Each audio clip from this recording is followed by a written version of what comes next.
Welcome to the Value Driven Brand Podcast, where you'll learn insights on how to communicate with authenticity, deliver genuine value, and create a memorable experience across your entire customer journey, helping your business become the sought-after leader in your industry. I'm your host, Aileen. Now, on to the show.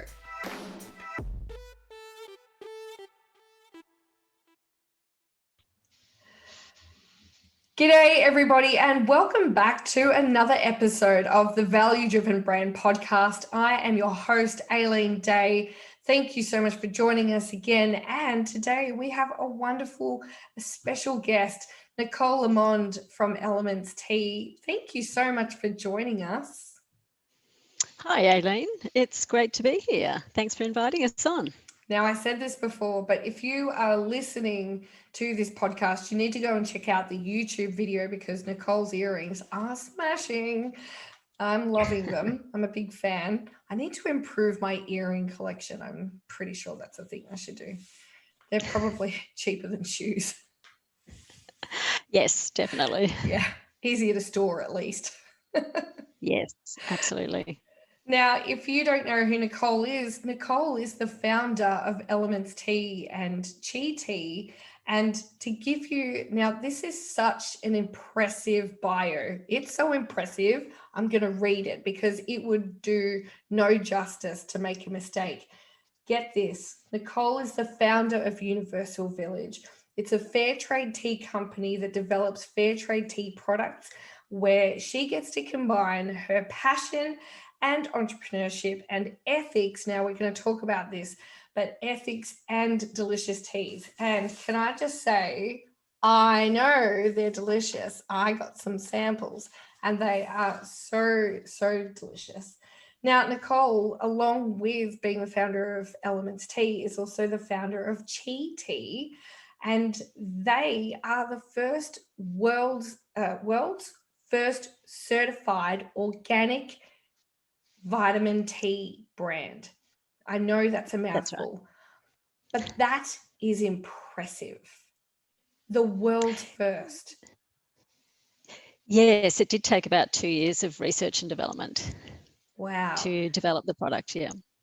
I would love to know, I mean, we're going to throw this to you shortly, but I would love to know how you got to that point of knowing that that was a gap in the market. But because of all that research and development and all of those amazing efforts, they now are branded. They're now being sold in Woolworths supermarkets and all over the country, as well as internationally as well. And it is such an amazing achievement because it's quite a young brand, isn't it, Nicole? Yeah, Elements has only been in the market for 2 years. Baby. So very new, yes. Yeah, that is amazing. Now, I also have to add to this, Nicole, as well as just being a world dominant in fair trade tea, also is a single mother of 3 children. Now, I just said to her, I'm the single mother of 1. I don't know how you do 3, which is phenomenal. And in 2019 was voted the Dynamic Business Top 10 Entrepreneur of the Year and a finalist for the Women's Agenda Emerging Business Leader of the Year. That is madness. I don't know. Did you sleep? 2019, yes or no? Yes. Yeah, I'd be lying if I said it was easy, but yeah, just really focused on the business and focused on our goals is kind of what helps push me along. Absolutely. Definitely. That's a wheelbarrow if I've ever seen one. So yeah. Talk to me about, they are some amazing achievements and lofty achievements. What got you to that point? How did you wake up one day and go, yeah, actually, this is going to be my new goal? Yeah, well, it's quite a long story, but I'll shorten it. So I'm a intrepid traveller and passionate traveller, and in my late 20s I was travelling throughout India and East Africa and got to visit some development projects because I'd been doing some volunteer work for World Vision. Oh, and I visited one of the Yeah, it was really great. And I visited one of the projects in Kenya, and it was a tea plantation. And I was visiting a family, and the mother and father both worked full time on the tea plantation, and yet they were part of this aid and development project that helped them afford the necessities in life. And I just came away from that thinking, wow, these people are working full time. It's not that they can work more. And I thought, well, this system is really broken. There's something really wrong with this and the way this is all playing out. So I got back to Australia and I read about trade justice and I read about fair trade. And I just remember thinking straight away, I thought, that's what I'm going to do, because I'd sold things before and I knew I could sell things. So I thought, well, I'm going to give that a go. And it started from there, and what started as a hobby, because I didn't quit my full-time job for another year or two, what started as a hobby sort of became a real passion, and I stuck with fair trade and became involved in the formation of the Fair Trade Association in Australia and New Zealand, which brought the fair trade label to Australia. And am I correct in saying you became part of their board of directors? Yeah, I was a founding board member. Yeah. And then as I kind of had 3 kids, I dropped out of that for a little while. But it started from there. And then as the kids get older and I had a bit more time, I decided in about 2007 that I had to get serious about making a living. So that's when I pitched the Chi Tea product to Woolworths and got it in, and the business took off from there.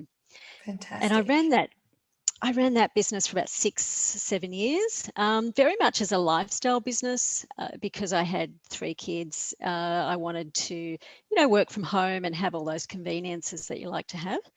So I did that, and that was really successful. And then I got a bit bored. And I was often doing ongoing market research, and I discovered a real gap in the market. Being really into health products myself and organic, I discovered that tea drinkers also buy a lot of supplements, but there was a couple of problems in the sense that people buy supplements, stick them in the pantry, and then forget to take them. The other, it's amazing. Everyone just goes, yeah, that's me. And the other thing is people just hate taking tablets. So I thought, well, wouldn't it be a great idea if you could put B group vitamins and different nutrients in tea? Because also tea is essentially healthy. I mean, it's really healthy. You're hydrating. Green tea's got great catechin antioxidants. So I set about developing what became Elements with my now business partner, Julie Hirsch. And that's how it all started. And it took 2 years of R&D. Because we wanted to keep it natural, we didn't want to add the sort of binders or fillers that you might find in a lot of food products. Yes. And because of that, we were really limited in what we could use as far as manufacturing aids. So it was really tricky. It took a while, but we got there in the end, and we launched in Woolworths in June 2019. That is so amazing. And how close before COVID did you launch into Woolworths?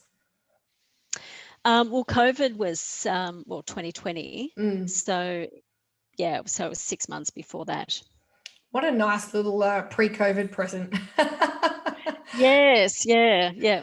And was the whole of 2020, how did that go for you guys in business? I'm always fascinated to understand how it impacted different parts of different industries. Yeah, it was interesting for us. Being a young business too, the new business, we were still refining a lot of our processes, particularly around supply chain. So we were really buffeted by COVID. Everything became harder and more expensive. Yes. Like shipping is still, quadruple the price of what it would usually be. Factories often operating on half staff because of social distancing. Everything was delayed. ships were stuck off ports because, Yes. everything was just banked up. It really did wreak havoc with our business. So we're just coming out of that and trying to get reorientated, and it's changed the way that we do purchasing, and it's changed the way that we manage our whole supply chain, really. Yeah. And we will keep those changes moving forward. Yeah. So what would you say was probably one of the benefits of going through all that as an experience? Well, it's really, with coming out of it, it's really made our supply chain very robust because we've made some changes to our purchasing. So we'll be able to kind of withstand any more shocks. I love that. Yeah, it's made it a lot more robust. We've tried to simplify as much as possible, and we'll keep doing that, actually, simplifying. Yeah. I'm a big believer in that. And when I was managing Chi Tea, I used to run that business on my own, really. And I just really simplified all my processes as much as I could and really got to the heart of, well, what are the critical success factors to this business? And that's really all I focused on. And I didn't say yes to other kind of distractions, I guess. Yeah. So we'll bring this business back a bit and focus on the core critical success factors. And every business has about 3 of those. So that's really important to know, I reckon. That is so fantastic that although a lot of turmoil, and ideally you'd rather not have to go through the headaches, that at least at the end of the day, you've learned some amazing business lessons that have ultimately strengthened the way that you operate and hold you in a more steadfast position should something else kind of come at you next year or any time in the future. So I always find that fantastic and brilliant resilience as well, considering such a young company. Amazing. Yeah. Yep. So, and you've just got to hang in there. Yeah, exactly. Really tight, really bloody tight. So this is the Value Driven Brand Podcast, and you've kind of just started to touch on it before, but I know that you have some insights into what you believe creates a value-driven brand. And, I love the fact that you are one of the world's first certified organic tea brands and nutrition tea brands. But what are those points that you believe create a value-driven brand in your experience? Right, and particularly I'm speaking from a small company perspective. Right. So Yeah, I think, great. and a lot of us small brands, small companies are competing in a niche space. Well, we have to really. So for competing in a niche space, it's really particularly important to know your brand and product proposition. So know exactly who you're selling to, why are they buying it, and what are they buying, and being really clear about that. Yeah. Because we don't have the mass marketing budgets that a Twinings or a Tetley or whatever would have. Exactly. So we need to find our customer, and we need to find them in a cost-effective way. Yeah. So being really clear about who we are and what we're selling and what we're offering, and finding those people who want our product. So by having a really defined and clear proposition, that really helps us do that. Yeah. And when you were creating Elements, and you've obviously got to the point where you have this or this data, this insight that's kind of explaining to you, oh, hang on, there's a gap in the market around the nutritional tea, but there's also these lifestyle problems where people buy nutrients and whatnot, but then don't consume them. It's a little bit like me and chocolate. If I have a chocolate craving, I just feel good buying chocolate. I don't need to eat it. And I think, oh, really? Yeah. If it was cheese, though, ruined. It's all mine. Don't come at me. But if it's chocolate, I feel like, I'll buy it and it can sit in the cupboard for months. And I feel like I'm a little bit the same. And I'm sure there's many of us out there who say, oh, I should probably get more vitamin B, and I'll go and buy some vitamin B, and it goes and sits at the top of the fridge after I've taken it 3 times, realized it's a horse tablet. And I've Yeah. lost Yep. interest in that long-term health benefit now. Like, oh, I bought it, I feel better about myself. But Yeah. Yeah. how, from a small, and because it's such a perfect point that you make, you are so successful, but yet it's not a Twinings or a Lipton situation. So what Mm. is the tactical piece around how do I find out who I'm going to serve? Like, do you sit on Google? Do you go and ask every Tom, Dick, and Harry what they think about vitamins in their tea? How did you and Julie go around achieving that insight? Yeah. So talking to your customers is just absolutely vitally important.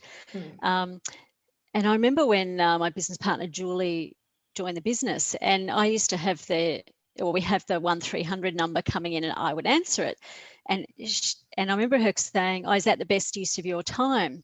And I thought, and I said to her, "Yeah, it's the best way that I can spend my time, because when you need to talk to the customers directly, or the Mm, person creating the products does, and you need to know what are their pain points."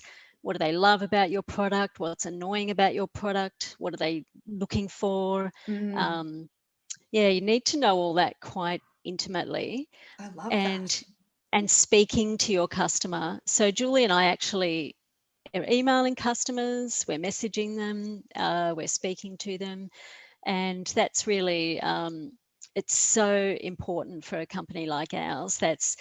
That's also values driven, in the sense of being fair trade and wanting to make the world a better place. And people, even though they won't buy our product because of that, because they want to buy a tea, and they want to buy a tea that they like, Mm, but they do love it that there's that extra bonus of, oh, I like this tea, and hey, they're a great company as well. So yes. yeah, just talking to your customers and knowing what they want is absolutely essential. Like, I Mm. just could not stress that enough. And I said it in the beginning that you got to couple your passion with ethics, but that ethics in the fair trade area absolutely serves as an additional value add to your brand, because where others might be, I hope they don't, but I'm sure one day there'll be somebody who goes, "Oh, these ladies were onto something," and they go and try to copy or mimic your product. The fact that there is an additional piece to your the value that you deliver, it's not that easy to copy. If there was a choice, I'd be going, Mm, okay, well, I know the effort and work that goes into creating a fair trade product, and I want to support them in their vision. Can you just, yeah. as a segue, please tell us your brand vision? I love it. For Elements, Mm-hmm. well, the company mission is to help accelerate the world's transition to a living wage for all people, which is, we do that through fair trade and through being certified fair trade. So, it's not just hot air, it's actually, we deliver a better price per kilo to the farmers for their crops and labour. Mm. And yeah, our vision for Elements is that we'd just love it to be the world's most popular vitamin tea or I nutrient tea. I think that is so fantastic, because there's this double-edged win, really. I mean, you get to Mm. have a product that is out there that people love, but also a product that is out there serving a purpose and delivering what I call a value-driven life, right? So we talk about a Mm. value-driven brand, but the ultimate aim in my vision is to help business owners create a value driven life. And to do that, Mm. they need a value driven brand, because you're not sitting on your laurels just, being a ho hum business, are you? So I love Yeah, that yeah. you have coupled, that the passion and the ethics to not just help build something that you love, but to help build something that will ultimately help people all over the world. And I did, Mm. I'm not sure if you remember, but here in, I'm going to say Melbourne, maybe Australia, some time ago, there was a whole hoo-ha about the milk industry and how much the farmers yes, got paid for their milk. And I did a little bit of a public nana about the PR stunts that were going on around that. And this is the perfect opposite to that. There's no PR stunt. There is just passion and ethics and an absolute will to make sure that people walk out with a livable wage for the work that they do. And even just yesterday, I was having this conversation with my 10-year-old son, because we were watching, well, slightly different, but we were watching a television show based in America where they were picketing for a livable wage. And then they were picketing for an equal wage. And I was like, oh God. And he didn't understand what was going on. And so having those conversations and watching even a 10-year-old realize that that's wrong, that why do they do this work and they can't afford to live? So to have brands like yours working to mitigate that and minimize it around the world is just such an absolute pleasure to bear witness to. So thank you. Absolutely, product, making sure that you understand who you're serving, how you're serving is so important. What's your other insight around delivering a value-driven brand? Well, it's really important to be able to deliver the product, or service that you're offering consistently. And costs are really important in just the nitty-gritty of a business and controlling costs. So having really good, robust processes that you use to run all aspects of your business is so vitally important. And that way, when other people come in to your business, other employees, then you have a manual or guidelines to train them. And also, if you're not really measuring or you don't know what you're doing consistently, then it's harder to iterate and improve what you're doing. So what we tend to do is take bite-sized chunks, and then we really document what we're doing, and then we anything that can be quantified, we do that, and then you try and iterate and improve it, and then you go to bite off another chunk, and then you do the same thing. So I mean, it's a never-ending process, but and you can't do it all at once, but it's really, really important to know how you're delivering what you're delivering, and then to keep improving, because it's very competitive, as everyone knows. So controlling costs are really important, and keeping the quality in your product or service is really important. Yeah, I couldn't agree more. It actually breaks my heart a little bit as a consultant in customer experience, how hard it is to convince business owners and leaders to document their processes and refer back to them for consistency's sake, because they spend so much time putting out fires. And I say to them, okay, so have you got a policy document around that? Have you got a process document? No. Why not? It's a process. No. I literally had this conversation with one of my clients the other day, and bless her, she said, oh no, they should just have initiative. I said, so what they've done is they've created an initiative, but now it's a consistent occurrence. What you've done is you've started with an initiative, but now you've created a process. So where's the documentation to support that, so that they can execute it consistently? And then, as you said, create that level of quality that their customers have now come to expect. And so do you find, I mean, I know it's not a sexy thing to do in business. I know it's not sexy. No. Yeah. I know it's draining. I do them for my own business as well. But would you say that has probably been a game changer? Oh, absolutely. Yep. Absolutely. And was it Drucker who said, if you can't measure it, you can't manage it? Yes. Well, what gets measured gets managed. Gets managed. Yeah. A huge believer in that. And also we have the TRAM test.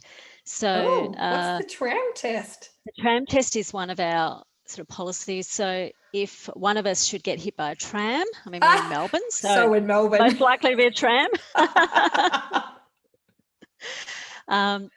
Obviously it'd be the train test in Sydney, but yeah. So if one of us gets hit by a tram, the other one can step in and work out what's going on and, you know, where we're up to in a certain process, whether it's manufacturing or marketing, and sort of carry on, I guess.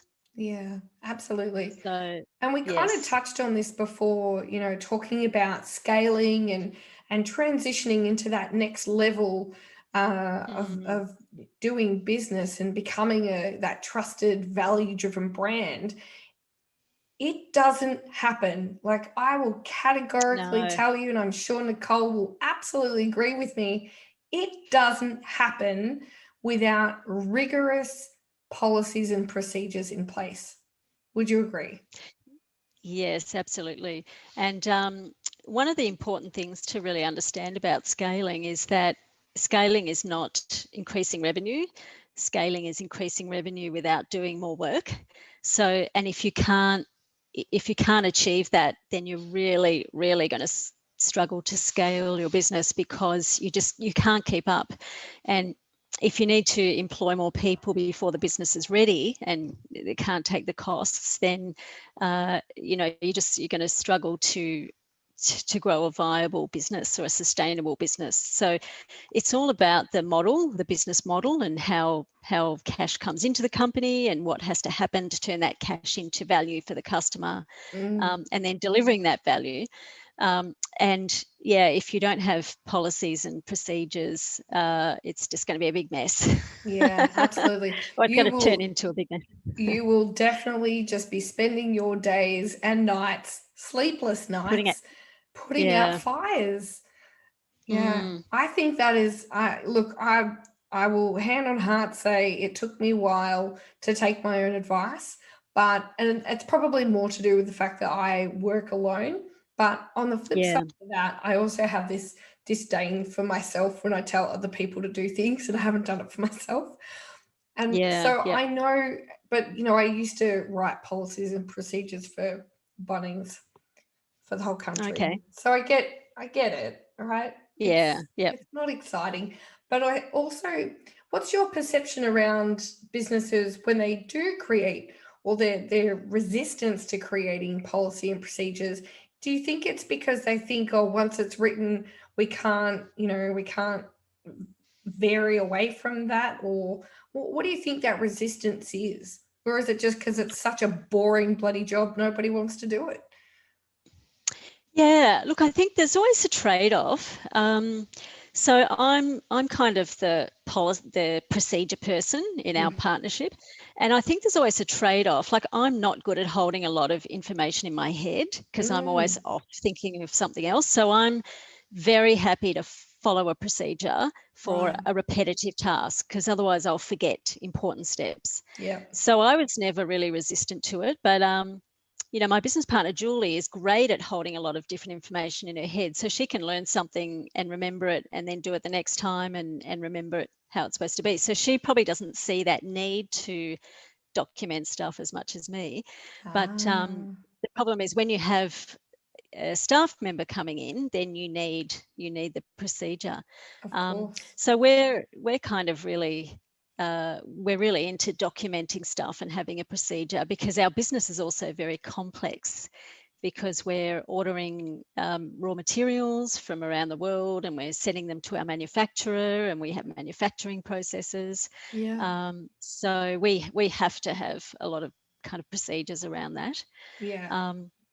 But it's got to be the trade-off, though. There's no point spending hours on a procedure that's not going to return the value. So it's about having that discernment about, okay, well, what procedures are really going to add value to my business, and making those decisions. That's sort of the important part, really, because otherwise you just end up wasting a lot of time. I sat down the other week and recorded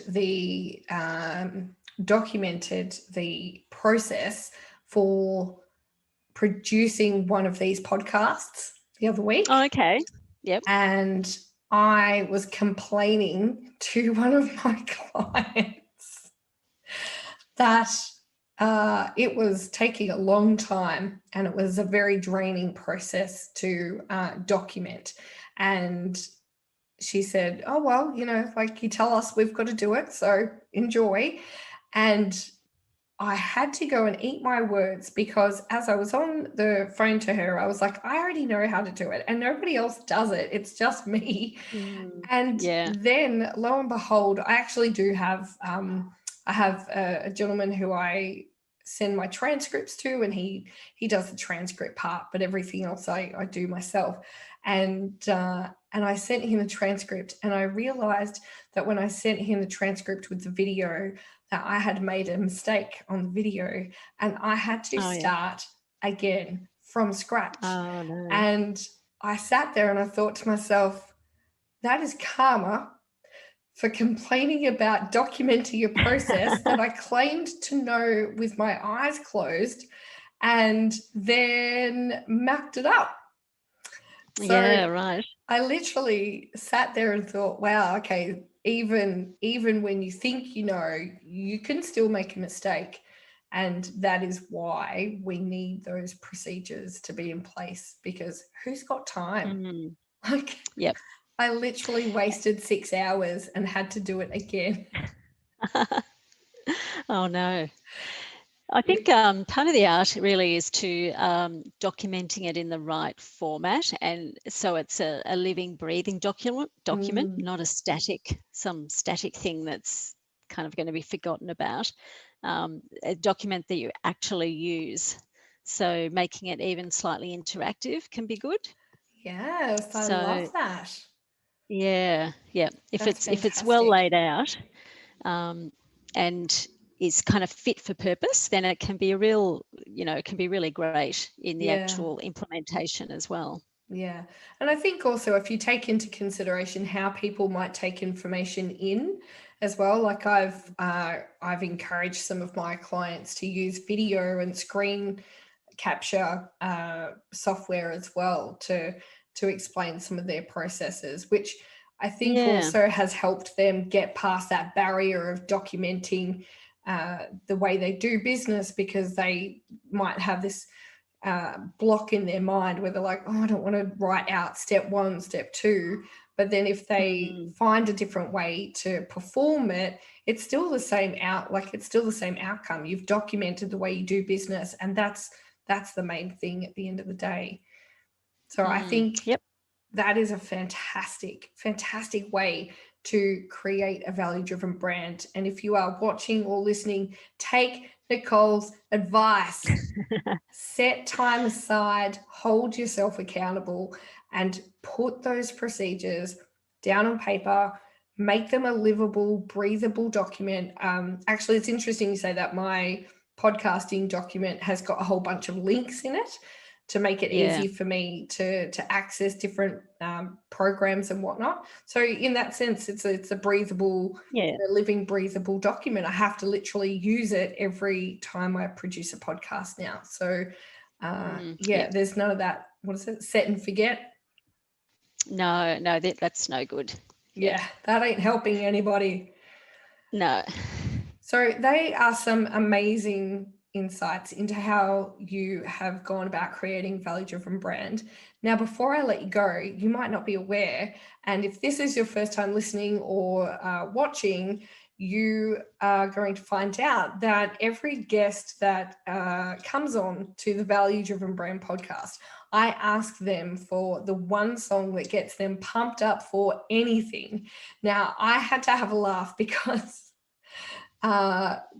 we have come through to the point where we've definitely hit the classics. We've definitely got a couple of the Eye of the Tiger. We've definitely come up with a few We Are the Champions. So if you're those bands and you have writing credits to those, enjoy the royalties. But Nicole, after all that, what was the song that you decided got you pumped up for anything? I would have to say then I'd revert to a Cold Chisel song. Ooh. I do love the Star Hotel. The Star Hotel. It's raw and rough and ready, and it's energetic. That is an understatement. But I love it. That's exactly. So the point to asking you that question is because we have here the Value Driven Brand podcast Spotify playlist, and every guest that comes on tells me the song that gets them pumped up for anything, and I add it to the playlist. And then when your podcast goes live, you can download the Spotify playlist and find your song along with many, many others. And I mentioned earlier, it's becoming quite the eclectic mix. We have gone from Cold Chisel now. Cold Chisel, I feel like we don't have a Cold Chisel, so this is going to be a very good addition to, as I said before, we've got Queen. We have classical music. We have punk rock. Yeah. We have some dance and trance. Yeah, I could easily go Clash. Yeah. Well, it certainly is an absolute insight into each of our guests and what absolutely gets them pumped up for anything. So thank you for your contribution to the playlist. Thank you. It's a pleasure. Yeah, I'll download it keenly actually and look out for, I'll be curious to listen. It's definitely, if you can't get pumped up for anything after listening to that soundtrack, go get help. That's my profession. Go and get resuscitated. Go back to bed and start again. Now, Nicole, thank you so much for joining us. You will be able to go to valuedrivenbrand.com/podcast series to be able to watch the wonderful Nicole and I have this conversation. If you are listening in transit, you can hear us on Apple Podcasts, Spotify, Google, wherever all good podcasts are heard. But you will also find all of the links to be able to get in touch with Nicole and find out more about the Chi and Eloments Tea brands as well. Nicole Lamond, thank you so much for joining me today. It has been such a pleasure to learn about how you have created a value-driven brand. No worries. Thank you. Yeah, it's been fun. And for everybody else, we are going to be back next time. But until then, get out there, go and create value for somebody else in your life, because what goes around comes around. I'm Aileen Day. Until next time.